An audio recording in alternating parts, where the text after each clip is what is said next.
آج شام تک یا کل دن میں کسی وقت یہ بھی معلوم ہو جائے گا، اور میرا خیال ہے اب چلنا چاہیے، کافی دیر ہو گئی۔ ہم تقریباً 1 گھنٹہ وہاں بیٹھے رہے۔ میں نے اٹھ کر چاروں طرف دیکھا اور پھر مریم سے بات کرتے ہوئے نیچے اترنے لگا۔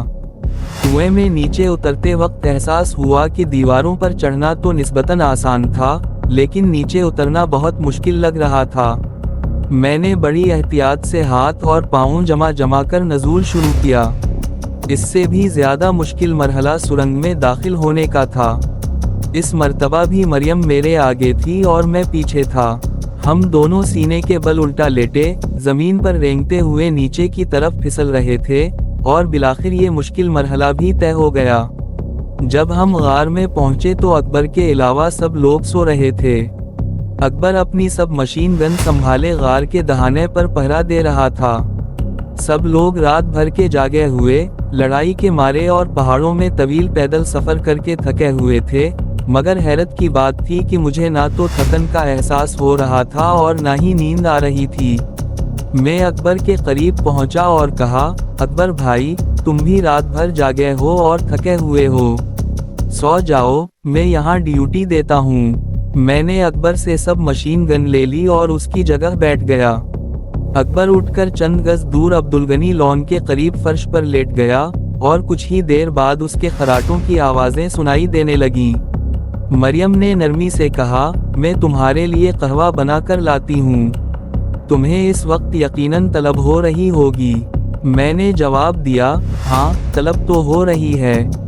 مریم غار کے اندرونی حصے کی طرف چلی گئی، اور میں غار سے باہر دیکھنے لگا۔ یہاں سے وہ وسیع منظر دکھائی نہیں دے رہا تھا جو میں نے پہاڑی کی چوٹی سے دیکھا تھا۔ غار کا دہانہ دوسرے رخ پر تھا، اور اس کے سامنے قد آدم خضرو جھاڑیاں اور چٹان نما بڑے بڑے پتھر پھیلے ہوئے تھے، جن کی وجہ سے زیادہ دور تک دیکھنا ممکن نہیں تھا۔ 15-20 منٹ بعد مریم قہوہ بنا کر لے آئی۔ اس نے ایک مگ میرے ہاتھ میں تھما دیا، اور دوسرا مگ خود لے کر میرے سامنے بیٹھ گئی۔ قہوے کی چسکیوں کے ساتھ ہم سرگوشیوں میں باتیں بھی کرتے رہے۔ انہی باتوں کے دوران مریم کی زندگی کا ایک اور اہم پہلو میرے سامنے آیا۔ وہ لاہور کے ایک زمیندار گھرانے کی فرد تھی۔ ان کی زمینیں لاہور کے نواں میں تھیں، جبکہ لاہور کے سب سے مہنگے علاقے ماڈل ٹاؤن میں بھی ان کی ایک شاندار کوٹھی تھی۔ میڈیکل کی تعلیم مکمل کرتے ہی والدین کو اس کی شادی کی فکر ہوئی، لیکن اس نے صاف انکار کر دیا کہ فی الحال اس کا شادی کا کوئی ارادہ نہیں ہے۔ اس کی منگنی بچپن میں ہی اپنے چچا زاد بھائی سے ہو چکی تھی، جو خود بھی انجینئرنگ کی تعلیم حاصل کر چکا تھا۔ مریم نے اپنے منگیتر سے بھی کہہ دیا تھا کہ وہ شادی نہیں کرنا چاہتی۔ منگیتر نے بڑی شرافت کا ثبوت دیتے ہوئے اس رشتے سے دستبرداری کا اعلان کر دیا، اور مریم کو یہ پیشکش بھی کی کہ وہ شادمان ٹاؤن میں 10 کنال اراضی پر اسے ایک ہسپتال کی عمارت تعمیر کر کے دینے کو تیار ہے۔ لیکن مریم نے یہ پیشکش بھی یہ کہہ کر ٹال دی کہ فی الحال اسے تجربے کی ضرورت ہے۔ اس نے سرکاری ملازمت کے دوران پونچھ کے ہسپتال میں کام شروع کیا، اور وہاں مجاہدین کی حالت دیکھ کر اس نے اپنی زندگی کا سب سے اہم فیصلہ کر لیا۔ وہ پونچھ سے کشمیر آ گئی، اور پچھلے 2 سال سے مجاہدین کی خدمت کر رہی تھی۔ ہم کافی دیر تک غار کے دہانے پر بیٹھے باتیں کرتے رہے۔ پھر مریم اٹھ کر دوسرے حصے میں چلی گئی، اور میں اپنی جگہ پر بیٹھا باہر کا منظر دیکھتا رہا۔ صبح کو مریم نے روٹیاں پکا لی تھیں، اور دوپہر کے کھانے کے وقت سب کو جگا دیا گیا۔ کھانا کھانے کے بعد مجھ پر تھکن کے آثار نمودار ہونے لگے، اور اب نیند بھی غالب آ رہی تھی۔ زبیر نامی نوجوان نے میری جگہ ڈیوٹی سنبھال لی، اور میں فرش پر لیٹتے ہی سو گیا۔ جب میری آنکھ کھلی تو غار کے باہر شام کا اندھیرا پھیل چکا تھا۔ غار کے اندرونی حصے میں ایک لالٹین جل رہی تھی، جس کی مدھم سی روشنی اس طرف پہنچ رہی تھی۔ نیند کا خمار دور ہونے اور حواس بحال ہونے کے بعد میں یہ دیکھ کر حیران رہ گیا کہ میرے قریب حسن بیٹھا ہوا تھا۔ کمانڈر محب دیوار سے ٹیک لگائے دراز تھا، اور مریم اس کے قریب بیٹھی باتیں کر رہی تھی۔ ان کے علاوہ غار میں اور کوئی نہیں تھا۔ تھوڑی دیر بعد مجھے پتا چلا کہ تمام مجاہدین شام کا اندھیرا پھیلنے سے پہلے ہی اپنے مختلف ٹھکانوں کی طرف جا چکے تھے۔ حسن نے انتہائی دلچسپ انکشافات کیے۔ ہماری کارروائی مکمل ہونے کے بعد وہ انہی اطراف کے پہاڑوں میں چھپ گیا تھا۔ اس کے مطابق شہر کی شمالی چھاؤنی سے فوجی جیپیں اور ٹرک موقع پر پہنچ گئے تھے، لیکن وہ کیمپ سے دور ہی رک گئے اور دیکھتے ہی دیکھتے آس پاس کی پہاڑیوں پر پھیل گئے۔ حسن بتا رہا تھا، وہ کیمپ بالکل تباہ ہو چکا ہے۔ میں 5 بجے تک اپنی کمین گاہ میں چھپا رہا۔ اس وقت تک کیمپ میں اکا دکا دھماکے ہو رہے تھے اور دھوئیں کے بادل بلند ہو رہے تھے۔ مجھے یقین ہے کہ اس کیمپ میں درجنوں فوجی جہنم رسید ہو چکے ہوں گے۔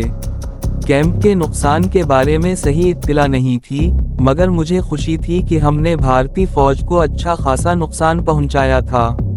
اگلے روز ایک اور مجاہد غار میں پہنچا۔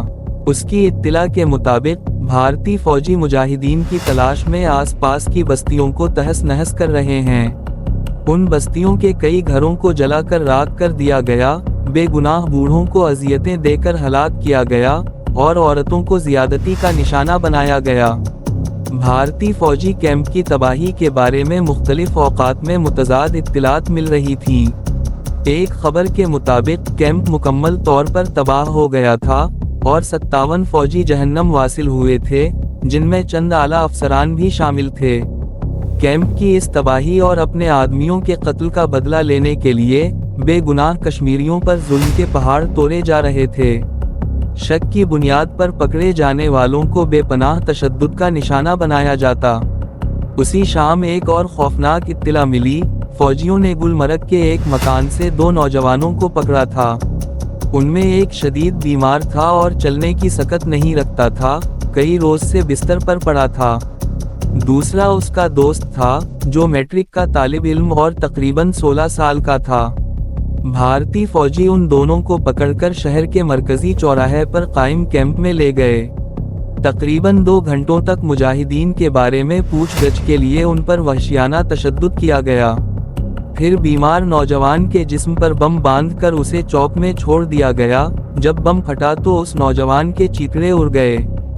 دوسرے نوجوان کو مزید تفتیش کے لیے چھاؤنی بھیج دیا گیا اور پھر اس کے بارے میں بھی کوئی معلومات نہیں مل سکی۔ بیمار نوجوان کو بم سے اڑائے جانے کی خبر جنگل کی آگ کی طرح پوری وادی میں پھیل گئی۔ نہتے بے بس اور مجبور کشمیری احتجاج کرنے کے لیے سڑکوں پر نکل آئے۔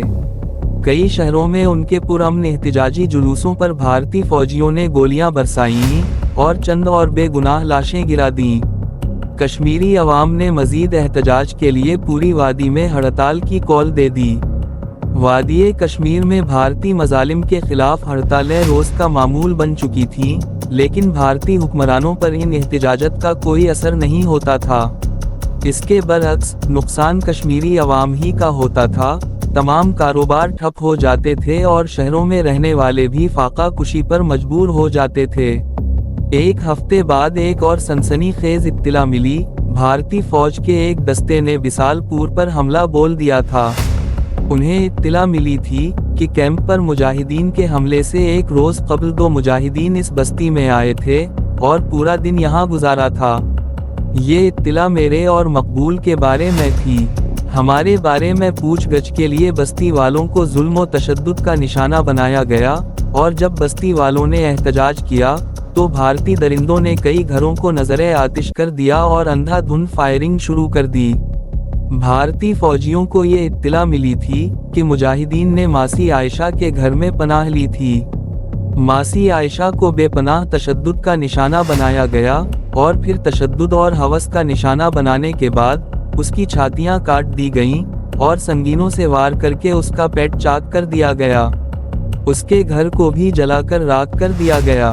میں اس بستی کے بارے میں مزید سننا چاہتا تھا اور پھر یہ سنسنی خیز خبر سن کر میری روح کانپ اٹھی کہ بسال پور کی 4 جوان لڑکیاں لاپتہ تھیں اور ان میں انگوری بھی شامل تھی۔